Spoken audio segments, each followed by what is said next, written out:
देवराज इंद्र सुंदर भगवान की स्तुति की है। वो कहते भगवान इंसान में कितने अवगुण आ जाए, पर मैंने देखा है कि अंत समय यदि सच्ची निष्ठा से वह समर्पित हो जाता है। रावण ने कितना विरोध किया भगवान राम जी का, किया कि नहीं किया सभी जानते हैं। मां जानकी जी का हरण किया। रावण इतना बड़ा ज्ञानी था महाराज, सबसे पता था कि साक्षात परब्रह्म परमात्मा है।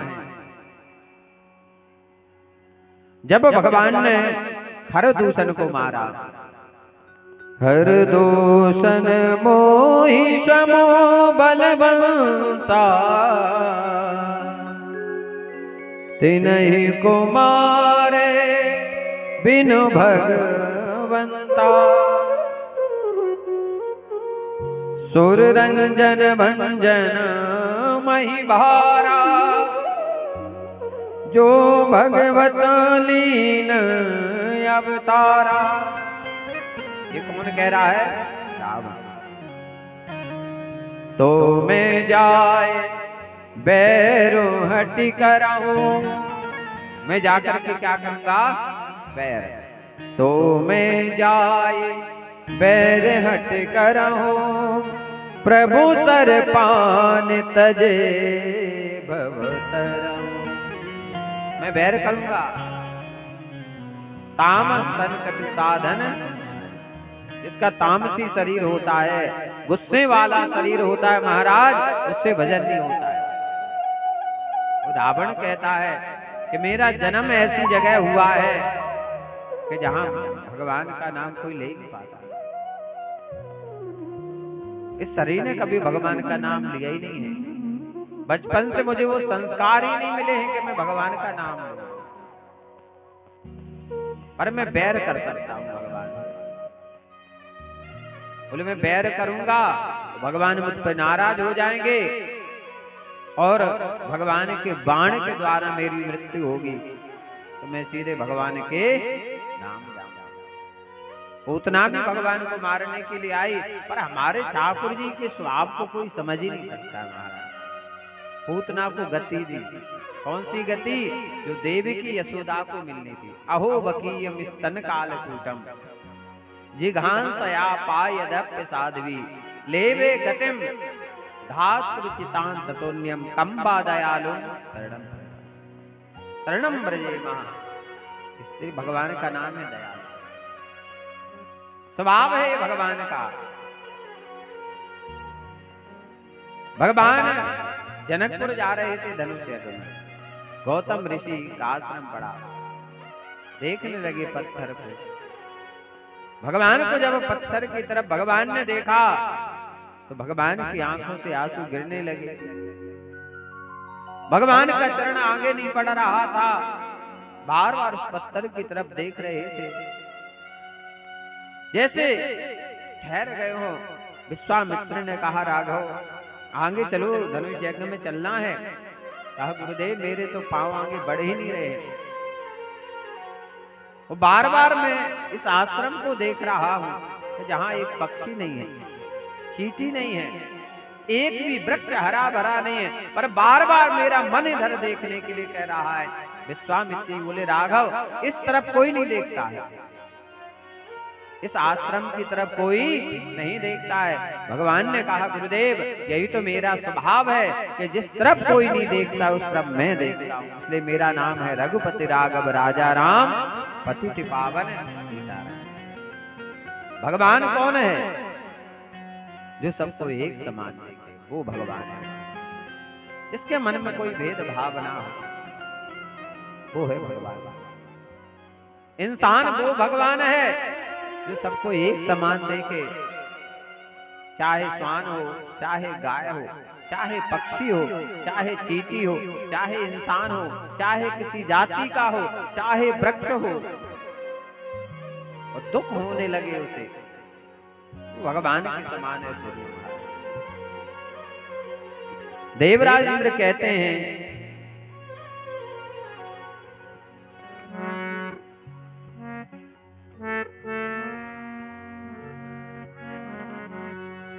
पिता गुरु तुम जगदामधीशो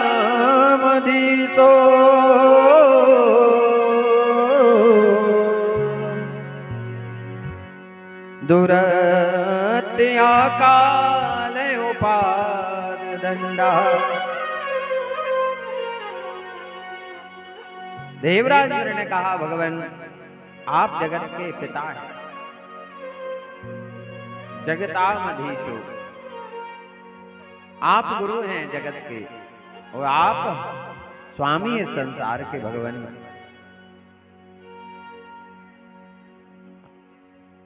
हे प्रभु मुझसे अपराध बना है। भगवान ने कहा देखो देवराज इंद्र ने अपराध तो किया है, पर तुम्हारे इस अपराध से मैं प्रसन्न हूं। अब भगवान देवराज से क्यों प्रसन्न है, क्या कारण है? भगवान ने कहा देवराज वैसे तो ये सारे ब्रजवासी कभी मेरे सामने नहीं आ सकते थे, एक साथ मेरा दर्शन नहीं कर पाते, पर तुमने जो जलवृष्टि की है तो आज ये सारे एक साथ एक जगह इकट्ठे हो गए। ये तुमने काम अच्छा किया, इसलिए आज मैं तुम्हें क्षमादान देता हूं, क्योंकि भगवान क्षमा के सागर हैं।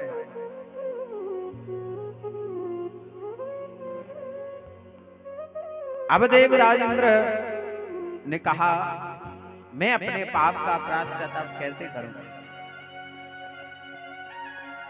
भगवान के चरणों में प्रणाम किया और कामधेनु गाय के दूध से भगवान का अभिषेक किया। इंद्राभि सुरभि साकम नोदितो देव मात्र भी अप्य किंचित दासारम गोविंद इति चाभ्यगा। देवराज इंद्र ने कामधेनु गाय के दूध से भगवान का अभिषेक किया। भगवान को यहाँ एक नाम मिला है। कौन सा नाम मिला है? गोविंद। भगवान को अपने 1000 नामों में ये 2 नाम बहुत प्रिय, एक गोविंद और एक गोपाल। बोले गोविंद भगवान की। इसलिए भक्त लोग गाते भी हैं, कोई कहे गोविंदा कोई कहे गोपाला, मैं तो कहूं सावरिया बांसुरी वाला। बोले गोविंद भगवान की। आगे चल करके श्रीमद् भागवत में एकादशी व्रत किया नंद बाबा ने। महाराज एकादशी व्रत सबको करना चाहिए, एकादशी जैसा कोई व्रत नहीं है। एकादशी व्रत के बारे में भी सब लोग नहीं समझ पाते। 2 प्रकार की एकादशी होती हैं। एक एकादशी होती है वैष्णव और एक होती है गृहस्थ। महाराज जो एकादशी व्रत करता है वो कभी नरक में नहीं जाता है। दुनिया में जितने सारे व्रत हैं महाराज, उन सब व्रतों में सर्वश्रेष्ठ यदि कोई व्रत है तो वो है एकादशी। एकादशी व्रत सबको करना चाहिए। इस व्रत को करने से सीधा डायरेक्ट हमारा संबंध ठाकुर जी से हो जाता है। नंद बाबा ने एकादशी व्रत किया। एकादश्याम निराहारा समवर्च जनार्दनम ना तुम नंदस्तु कालिंद्या द्वादश्यम जलमाविशत। नंद बाबा ने कार्तिक शुक्ल एकादशी का उपवास किया। आप साल भर में 2 एकादशी की बड़ी महिमा है। यदि साल भर भी नहीं आप कर पा रहे हैं तो एक एकादशी वो है जिसे निर्जला एकादशी कहते हैं। जो साल भर की एकादशी व्रत ना कर सके तो कम से कम निर्जला एकादशी व्रत करना चाहिए, तो 1 वर्ष की एकादशी का फल उसे प्राप्त हो जाता है। और देव उठनी एकादशी भी सबको करना चाहिए। नंद बाबा ने एकादशी व्रत किया। नियम होता है कि पारायण दूसरी तिथि में होना चाहिए। अब पहले के समय घड़ी चलती नहीं थी। नंद बाबा उठे और जो भूत प्रेतों की बेला होती है 12 बजे से लेकर 3:30 बजे का ऐसा समय है महाराज कि इस समय कभी भी यात्रा नहीं करनी चाहिए, इस समय भोजन नहीं करना चाहिए, इस समय जागना नहीं चाहिए। और आज के समय में देखा जाए महाराज तो 2 बजे के पहले कोई सो ही नहीं रहा है। जब से ये फोनासुर आ गया है इसने बिल्कुल सब बर्बाद कर दिया है।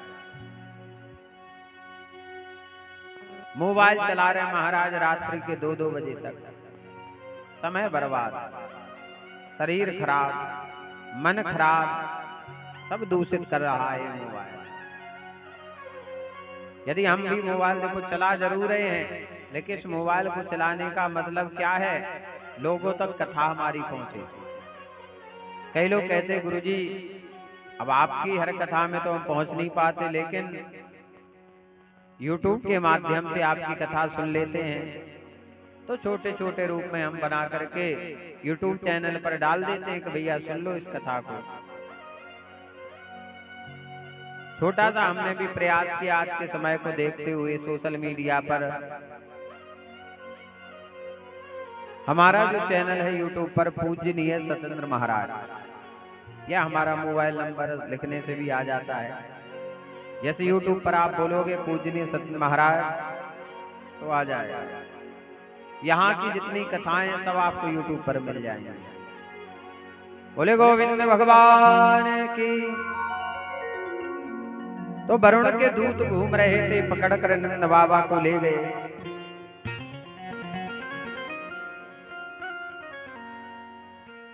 भगवान को जैसे पता चला कि वरुण के दूत ले गए हैं, भगवान पहुंचे। वरुण देवता ने भगवान से क्षमा मांगी, हे भगवान मुझे नहीं ज्ञात था कि आपके पिता हैं, क्षमा करें। सुंदर पूजन किया भगवान का और पिता को वापस लेकर के भगवान आ गए। आगे चलकर बहुत ही सुंदर कथा आती है श्रीमद् भागवत में, जिसे कहा जाता है रास पंचाध्यायी। रास पंचाध्यायी भागवत के प्राण हैं। कई लोगों के मन में एक भाव आ गया भगवान ने रास किया है। एक बात बताओ, यदि एक माँ अपने बच्चे को दूध पिला रही है तो क्या बच्चे के मन में कभी गलत भाव आएगा माँ के प्रति? भगवान 8 वर्ष के हैं और गोपियां कोई 20, कोई 25, कोई 40, यहाँ तक महाराज 70 साल की भी गोपी है। कार्तिक स्नान बूढ़ी माताएं भी करती हैं कि नहीं? तो भगवान का उनके प्रति गलत भाव जागेगा क्या? पर लोगों की मानसिकता ऐसी हो गई महाराज कि उनके मन में गलत ही भाव आ रहे हैं।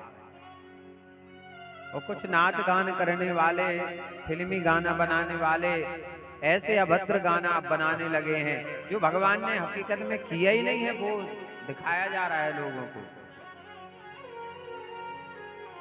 शादियां हो रही हैं, आगे भगवान नाचते जा रहे हैं, वो जयमाला लेके चल रहे, मतलब भगवान से बड़े हैं, भगवान को नचा रहा है। हमारी जयमाला में भगवान आप नचो। हाँ बढ़िया झांकी बनवाओ, एक सिंहासन पे बैठाओ, भगवान को प्रणाम करके एक दूसरे पर माला पहनाओ, ये तो ठीक है। पर वहां भी देखो महाराज एक जगह हम देख रहे हैं, वीडियो देखा हमने कि जैसी गंगा जी की आरती होती है, इधर जयमाला डल रही, उधर गंगा जी की आरती हो रही सामने, लोगों को आकर्षण करने के लिए महाराज भगवान की स्तुति हो रही। महाराज इधर जयमाला डल रही, उधर स्तुति गा रही है, भय प्रकट कृपाला दीन दयाल। भगवान का हर जगह दुरुपयोग किया जा रहा है, उनके मंत्रों का। अब आप बताइए वहां कल्याण होगा? नहीं हो सकता है। कहां की चीज कहां पर तुम जोड़ रहे हो, उचित नहीं महाराज।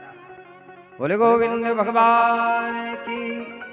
तुम्हारा विवाह हो जाए, मंदिर दोनों जाओ, दर्शन करो, बढ़िया आरती करो तो ठीक है, दोनों मिलकर बढ़िया भय प्रकट कृपाला स्तुति गाओ तो ठीक है, तुम्हारा जीवन सुखमय होगा, आनंदमय होगा। पर दिखावे के लिए भगवान का उपयोग नहीं करना चाहिए। सुंदर शरद पूर्णिमा की रात्रि आई है, श्याम सुंदर कन्हैया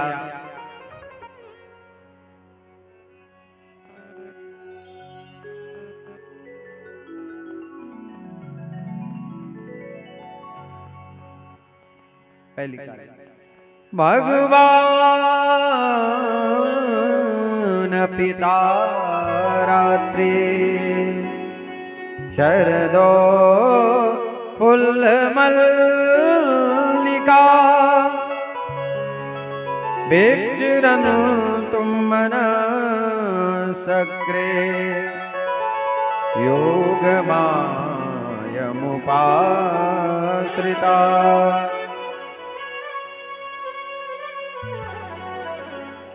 भगवान पिता रात्रि शरदोत फुल्ल मल्लिका।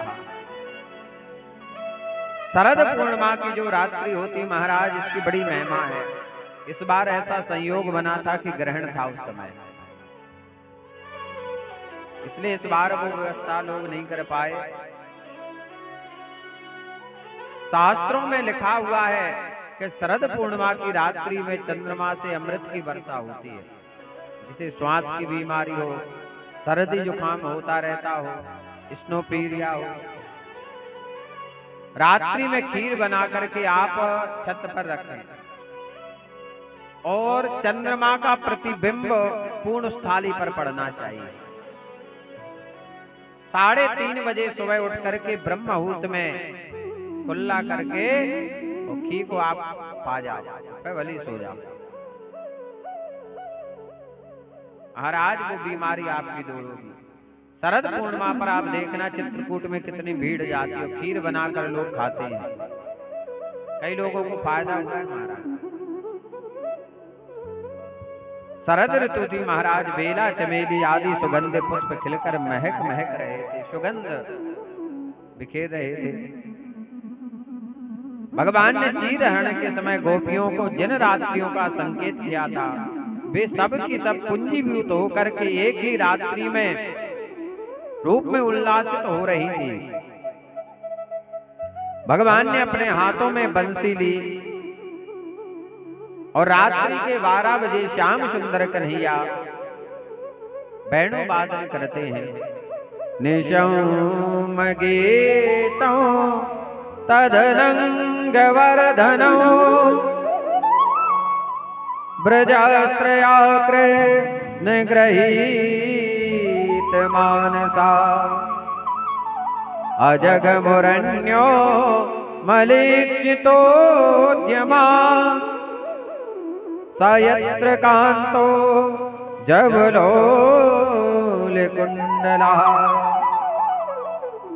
भगवान कहने लगे, अरे बंसी, तुझे पता है कि मैं तेरी कितनी सेवा करता हूं, ओंठों का तकिया लगाता हूं, कमर का पलंग बिछाता हूं, घुंघराले केसों से तुझे हवा करता हूं। अरे बंसी, अपनी नासिका की नथनी से तेरे ऊपर छत्र धारण कराता हूं। और ये बंसी भी कोई साधारण नहीं है। मैंने संतों से सुना है कि साक्षात श्री हनुमान जी महाराज द्वापर में बंसी बन के आए, क्योंकि त्रेता युग में हनुमान जी ने बहुत सेवा की राम जी की। मोतियों की माला दी थी तो हनुमान जी ने उसे तोड़कर फेंक दिया। तो राम जी ने कहा, सबको विदाई दी है, राम जी ने हनुमान जी को विदाई दी। वो कहते हैं, भरत भाई कपिस ओरन में नहीं, मैं हनुमान जी का ऋण कभी नहीं चुका सकता हूं, इतना ऋणी हूं। कहा द्वापर में अब मैं इनकी सेवा करूंगा। तो साक्षात हनुमान जी महाराज बंसी बन के आए। जैसे बंसी को पीछे से पढ़ो तो क्या बनता है? शिवम।